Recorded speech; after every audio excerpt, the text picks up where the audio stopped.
right to education is the basic right of the child according to several international conventions to which Nigeria is signatory. But in reality, Nigeria portrays a dismal picture as many children, especially in northern Nigeria, are not in formal education.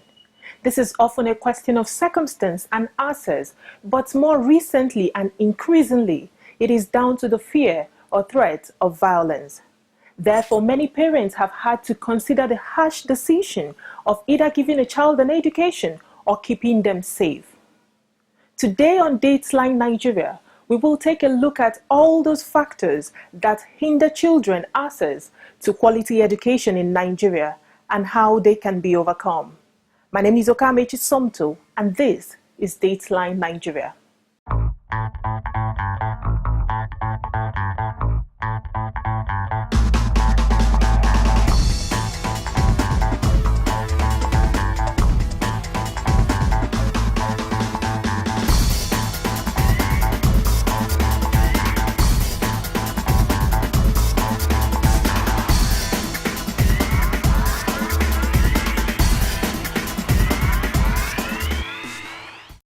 Today on Dateline, as we take a look at those factors that keep children away from school or hinder access to quality education in Nigeria, I have with me in the studio an education officer with UNICEF. She supports child-friendly schooling and education in emergency situations. Dr. Judith Giwamu, you're welcome to Dateline Nigeria. Thank you very much. It's my pleasure to be here. Let's quickly start by understanding what the picture is in Nigeria today in terms of access to education for children in Nigeria. We know Nigeria has witnessed a lot of crisis lately in terms of insecurity, children abducted from schools. So parents are afraid to send children to school. But beyond these insecurity issues, I'm sure there are other things that keep children away from school. But first, give us a picture of what the situation is in Nigeria today. The situation for children presently is that children are not being given access to their rights. They have the right to education. It's not a favor you're doing them, it's their right. They have the right to be protected from the effects of armed conflict. They have the right to be protected from being incarcerated. These rights are not being given to the child for several reasons. If we look at education, there is limited access. Access can be in several ways, can be defined in several ways. There's psychological access, and that is when a place is perceived as a danger zone. No parent will want to send the child there. Then there is physical access, where such issues as distance, hinders a child going to a school. For instance, where you have schools being destroyed because of the insurgent attacks, and schools are normally supposed to be located within a comfortable distance. Now, when a child has to leave his community to walk further, than he gets to the school, he's tired. Very soon, he loses interest in education. Then you also have what you call economic access. We have some hidden costs. Education has some hidden costs. Yes, according to the UBEC Act, it's supposed to be free. Education is supposed to be free, but sometimes you have issues of uniform, books, bags, all those kind of issues. Not every parent is at the same level and can afford. So these are the things that, serve to deny children access to education. I don't remember exactly where this report comes from, but I know a figure has been put at 10.5 million for out-of-school children in Nigeria. I also know that that's been about 2 years now.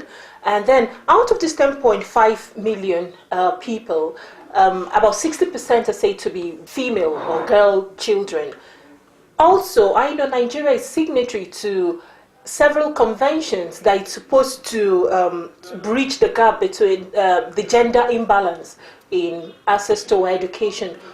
What is the problem for girls? What is keeping the girls out of school more than boys? We have a lot of, conventions, quite all right. But somehow, these conventions are not being, for instance, we have the Child Rights Act. In Nigeria, in Nigeria, a couple of states have, it's been approved into law and it's been implemented in some states. Some states have domesticated it according to, maybe cultural issues, religious issues, but some states, have not done anything about it. So in some areas where it's domesticated, you can say, okay, there's special interest being taken to make sure that the provisions under the law are really taken into considerations. And again, sometimes, each state is like an autonomous, it's an institution. So they cannot be imposed to all being, come on board with the same law. So that is the challenge we have. Even in these states where the laws have been domesticated, sometimes I hear people say, I know from the part of the country where I come from, I hope it doesn't happen anymore because at least I went to school. But I know in the past they used to say that the girls, it's a waste of money sending girls to school. Do you think this cultural inclinations also have a role to play in this whole thing? Well, yes. First of all, the value for education of the girl child. And I think it's a perception that, because the girl eventually leaves her father's home, when you train her, you're investing in her and it's not going to maybe end up anywhere. But the issues we have, if only, there can be a kind of, paradigm shift where they realize that when you train a girl child, you actually train a nation. A girl child will have, she will have safer bets. She will have healthier children. She will ensure that her children go on to have an education. So I think for us, we have come to the time where there has to be a kind of reorientation in our thinking. And I think we have a lot of bodies that can, that are going into work. UNICEF is supporting a DFID-funded project called the Girls Education Project, which is focused on, it has a target of 1 million girls being trained by 2020. So that is one of the targets. And there are some other efforts that are being focused on the girl child because the girl child seems to be forgotten. So it's very hopeful that people will see the value of training the girl child. Yeah, I know that the world, especially this year, is pushing for a child-friendly quality and compulsory education for all children in Africa. So where did we miss it in Nigeria and how can we fix this so that we can join the trend? For us in Nigeria, I know the federal government has a vision, and with regards to education, you have the Federal Ministry of Education. Now it's on the concurrent list, and that means that each state has the right to decide what is its priority.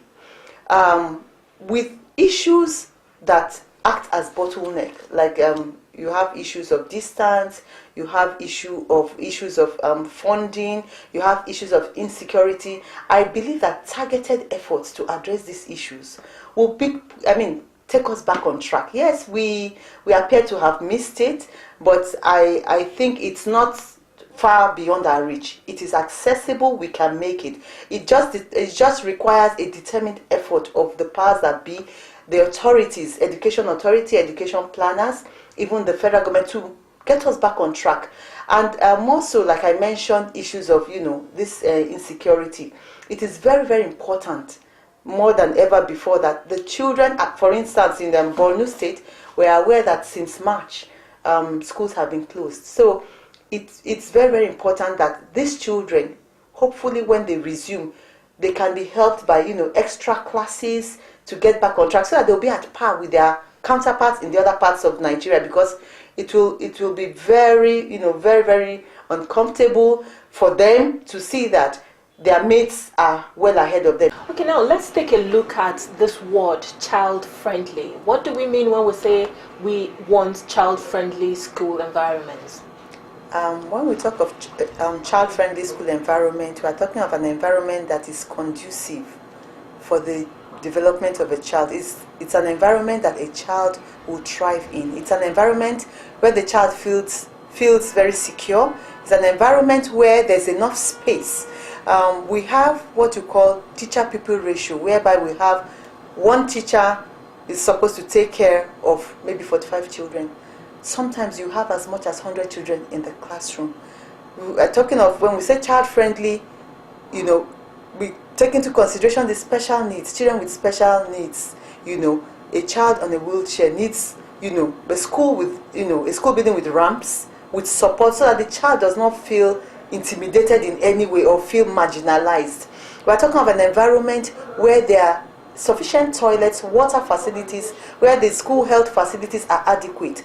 And not just enough health facilities, toilet facilities. We're looking at facilities that are for the girl child and for the boy child. The distance, they are supposed to be some distance apart. Issues like that. The environment. Do you have gardens? Do you have school, school farms? Because this serves dual purpose. One, it makes the environment interesting, attractive for the children to want to come to school. We all remember when we were young, sometimes the thought of coming to school is not, very, very attractive. We're talking of an environment in the classroom where you have learning aids that can facilitate the teaching process. We're talking of, a teacher that is trained and is able to pick even the child that is not, top 10, but the teacher that can pick that child at that level and raise the child to surpass even his peers. So all those go into making a school environment child-friendly. Yeah, okay. In terms of security, because one of the major problems we've encountered recently in Nigeria is the safety and insecurity in schools. So, and you mentioned that as a major factor keeping children away from school. We want to overcome that now. So, how do we ensure that we have ensure security and safety in our schools while still maintaining a child-friendly approach to it? Okay. I give an example. For instance, the issue of perimeter fencing. Yes, we know that having a perimeter fence does not necessarily say that it will withstand any, serious attack from outside, but it gives an initial barrier. It creates an initial barrier. Yeah, if you want to make it more child-friendly, you might even decide to plant cactus. Cactus is safe, it's environmental friendly when you're talking of climate change, but basically you want a place, or you want a kind of, enclosure where the child is not trapped inside and needs to get out, where you have systems. It might not necessarily be, in terms of security, it might be systems that involve community participation. So you have community actors who take on the kind of vigilante role, whereby there are networks set up where each member of the community has a role to play towards, if it's mounting security in a very quiet, manner where they are not in the full view of the children. We really don't want guns and all those in the view of the children. Military people? Yes, we really don't want. Yes, we don't want, because sometimes they instill fear in the children. A child will not thrive in such an environment where every time he sees the security operative is a reminder of the situation. So yes, security needs to be there, but then using local actors who can tactfully be somewhere but not in the full view. And then also we are talking of school emergency preparedness response systems, where you have plans that even involve drills, so that the child knows what to do, the teachers know what to do in the event of a breach in security. They are not just confused, taken unawares. You have what you call the early warning system. This is a system that will be put in place, so that even before any approach is made to the school, there must be something that alerts whoever is responsible, whoever is in that position of manning the security of the school. So that kind of system, if it's functional, then at least it can give the child some form of psychological security, and the child will hopefully thrive in such an environment. Yeah, you just mentioned one word, psychological, and I feel, since these incidents of insecurity and more children being withdrawn from school or schools being shut down, I've always felt that psychologically these children will be affected, and the parents as well. So now we've spoken about ensuring safety, or ensuring the school is protected to an extent. Another factor remains: how do we get these children to come back to school? If I've been withdrawn from school out of fear, chances are that my parents will not want me to go back, or I may not even want to go back, because I know something may happen any day. So is there something, do you know of any strategy or any plans in place to ensure that both parents are sensitized or are brought into this effort, into this drive to take children back to school? Yes, we have what you called this Safe School initiative that is being, that is being put in place, and that involves one very targeted advocacy, sensitization at the community level, the traditional leaders, the religious leaders, the members of the community, the women association, because whether we like it or not, if our parents and what we call the duty bearers at the community levels are not satisfied, they will not send their children to you. Also, we have what you call the psychosocial support provision, whereby volunteers in the community are trained to be able to mount what you call the community-based psychosocial counseling, where they can also make referrals in case of clinical cases. It is hoped that some of these teachers, women associations, Red Cross, members of the Nigerian Red Cross in the community, once they are trained, they can now go on to train the children. After train the children, and then with that, the children can have the confidence to go back to school. But also, when they are going back to school, there needs to be an assurance that they are going back to a safe school. So we have what you call schools that are different levels of wear and tear as a result of the insurgent attacks. So it is very important for schools to be mapped, to know which one needs to be renovated a little bit, which one is in a high risk area, and which one is in a medium risk. In the high risk area, you probably have to relocate the children. But it has to be done. Everything must be done with the community participation. You cannot work without the community because it's for them. So when they appreciate the reason why you're doing that, they will be very cooperative, because community always prioritizes education in times of emergency. It's a global, it's something that has been researched over time, and it is easy to see why they do that, because education encourages a kind of normalcy, continuity in life. The child goes to school, the mother has to get up, and then restoration back to normalcy. Education, and it's been identified as a first response in times of emergency. It is one of the first things that responders need to get up and going.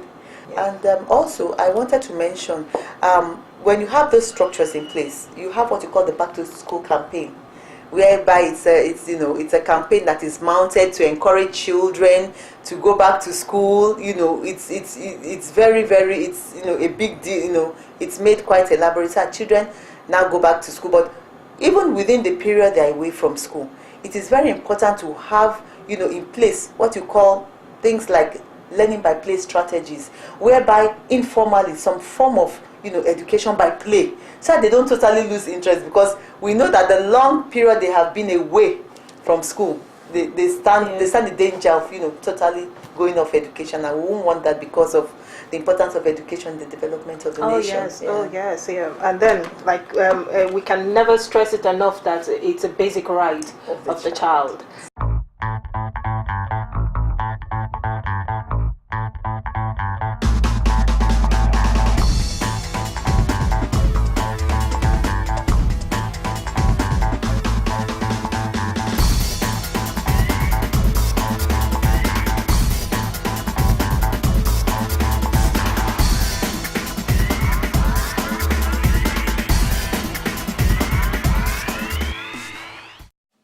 Plateau State is one of the states that have witnessed several attacks by insurgents in recent years. These attacks affected access to education, as many schools were destroyed. And where some schools are still standing, teachers and pupils are often afraid to attend. And in other cases, they are either understaffed or lack sufficient teaching materials. But the government, through the UNICEF, with support of foreign aid organizations, are working to ensure that children return to school.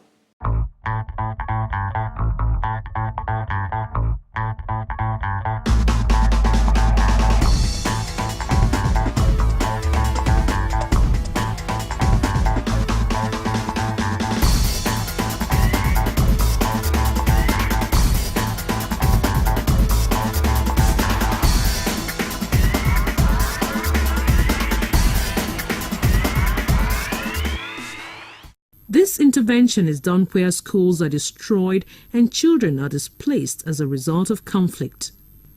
Providing teaching and learning materials to selected primary schools in these conflict areas, including play equipment and toys for community-based preschools, as well as a meal a day, is a good incentive to bring back the children to school.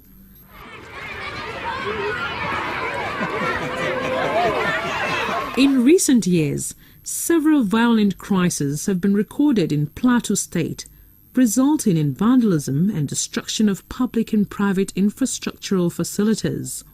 Several schools were destroyed, leaving thousands of children with no classrooms to study. The few who resumed studies have done so in an unsafe environment. This is the permanent site of the school, and it was destroyed during the crisis of 2010. So unknown persons came and destroyed the school, removed the zincs and the woods of the school. We plead with the Equa Church to help us with their church before we have our own structure. We are using the church. The church was given to us by Equa Church. It is the residence of the church pastor. So he was also away due to the crisis. The government of Japan, through UNICEF, has helped immensely to bring these children back to school in a safe environment conducive to learning. The fund provided by the government of Japan has helped to renovate schools, provide temporary tents, sports kits, chairs, tables, writing boards, books and other writing materials, all in the attempt to support and encourage the students as well as the teachers. I want to appreciate the Japanese for providing us with amenities. It has enhanced the children's life. The UNICEF has tried a lot for us, and we can see the improvement of our children. This UNICEF has also provided us scholarship for the girls and many more things. To help improve the nutritional status of these school children, nutrition assessments were conducted in Plateau State and other states as well. This is followed by supplies of foodstuffs and food supplements to several schools in each of these states.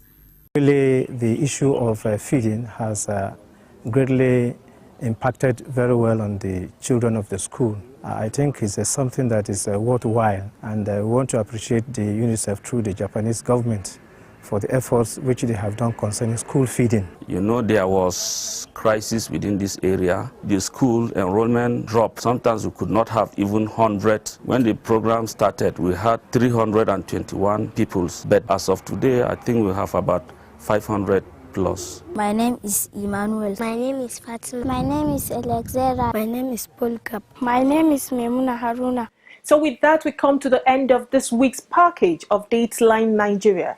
Thank you for being there. Enjoy the rest of your day.